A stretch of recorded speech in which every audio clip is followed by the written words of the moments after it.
আসসালামু আলাইকুম ভিউয়ার্স, আমরা যারা অ্যান্ড্রয়েড ফোন ইউজ করি সবাই কিন্তু কম বেশি জিমেল সম্পর্কে জেনে থাকবো। একটা অ্যান্ড্রয়েড ফোন ব্যবহার করতে গেলে কিন্তু অবশ্যই আমাদের জিমেল অ্যাকাউন্টের প্রয়োজন হয়ে থাকে।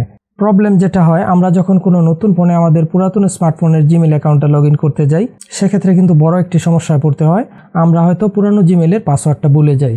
আপনি হয়তো 1 বছর আগে, 2 বছর আগে, 5 বছর আগে আপনার পুরানো ফোনে আপনার জিমেলটা লগ ইন করেছেন, বাট বর্তমান সময়ে আপনি আপনার জিমেলের পাসওয়ার্ডটা মনে করতে পারছেন না বা আপনার জানা নেই। তো এরকম অবস্থায় কিভাবে আপনি আপনার জিমেলের পাসওয়ার্ড বের করবেন, তার দুইটা সিস্টেম আজকের ভিডিওতে দেখিয়ে দিব। এবং এই দুইটা মাধ্যমে যে কোনো একটা মাধ্যমে আপনি খুব ইজিলি আপনার জিমেলের পাসওয়ার্ডটা বের করতে পারবেন বা রিসেট করে নিতে পারবেন। আমাদের চ্যানেলে এরকম গুরুত্বপূর্ণ ভিডিও প্রতিদিনই আপলোড হচ্ছে। মূল ভিডিওতে যাওয়ার আগে রিকোয়েস্ট করব, অবশ্যই চ্যানেলটিকে সাবস্ক্রাইব করে ভিডিওর পরবর্তী অংশটুকু কন্টিনিউ করবেন।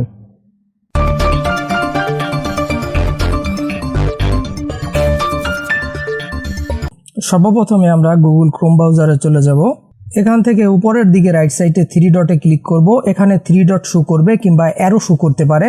তো আপনারা জাস্ট এখান থেকে 3 ডটে ক্লিক করবেন, তারপর সেটিংস অপশনে ক্লিক করবেন, দেন এখান থেকে পাসওয়ার্ড ম্যানেজারে ক্লিক করবেন। তারপর এখান থেকে একটু নিচের দিকে স্ক্রল করলে আপনারা google.com একটা অপশন পাবেন, এখানে ক্লিক করবেন।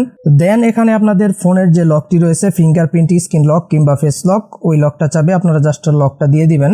দেন এখানে যদি আপনাদের জিমেইলের পাসওয়ার্ড সেভ করা থাকে, সেক্ষেত্রে কিন্তু এখানে জিমেইলগুলো শো করবে। আপনারা দেখতে পাচ্ছেন এখানে কিন্তু অলরেডি আমার 3টা জিমেইল অ্যাড্রেসের পাসওয়ার্ড দেখাচ্ছে। তো এখান থেকে যদি আমরা পাসওয়ার্ড দেখতে চাই, জাস্ট এখানে জিমেইলের নিচে রাইট সাইডে আই বাটন রয়েছে, এখানে আমরা জাস্ট আই বাটনে ক্লিক করব।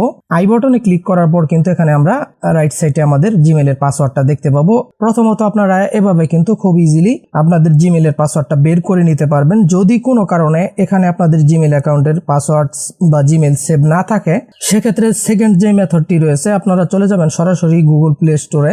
গুগল প্লে স্টোরে চলে যাওয়ার পর এখান থেকে উপরের দিকে রাইট সাইডে যে জিমেইল আইকন রয়েছে, এখানে ক্লিক করবেন। এখানে ক্লিক করার পর এখানে যদি আপনার ফোনে একাধিক জিমেইল অ্যাড্রেস লগ ইন করা থাকে, সেক্ষেত্রে এখানে রাইট সাইডে যে আরো মতো শো করছে, এখানে ক্লিক করবেন। এখানে ক্লিক করে আপনি আপনার কাঙ্ক্ষিত জিমেইল অ্যাড্রেসটা সিলেক্ট করে নেবেন। তো কাঙ্ক্ষিত জিমেইল অ্যাড্রেস সিলেক্ট করার পর এখানে জিমেইলের নিচে আপনারা একটি অপশন দেখতে পাবেন, manage your Google account. Just এখানে ক্লিক করবেন। এখন এখান থেকে আপনারা উপরের দিকে কিছু অপশন দেখতে পাবেন, এখানে জাস্ট আপনারা রাইট সাইডে স্ক্রল করবেন। তারপর এখানে একটি অপশন পেয়ে যাবেন সিকিউরিটি, জাস্ট এখানে ক্লিক করবেন। একটু নিচের দিকে স্ক্রল করবেন, এখানে পাসওয়ার্ডে একটি অপশন দেখতে পাবেন। তো এখান থেকে আপনারা জাস্ট পাসওয়ার্ড অপশনে ক্লিক করবেন। দেন এখানে এরকম শো করবে ইন্টার ইউর পাসওয়ার্ড। তো এখানে আপনি পাসওয়ার্ড কিভাবে দিবেন, আপনি তো পাসওয়ার্ড ভুলে গেছেন, সেক্ষেত্রে আপনি জাস্ট নিচ থেকে ফরগেট পাসওয়ার্ড যে অপশনটি রয়েছে, এখানে ক্লিক করবেন। তারপর এখান থেকে আপনি কন্টিনিউ অপশনে ক্লিক করবেন। এখন এখানে আপনার ফোনের যে লকটি রয়েছে, ফিঙ্গারপ্রিন্ট লক বা পাসওয়ার্ড লক বা প্যাটার্ন লক, ওই লকটি জাস্ট দিয়ে দিতে হবে। জাস্ট লকটি দিয়ে দিবেন।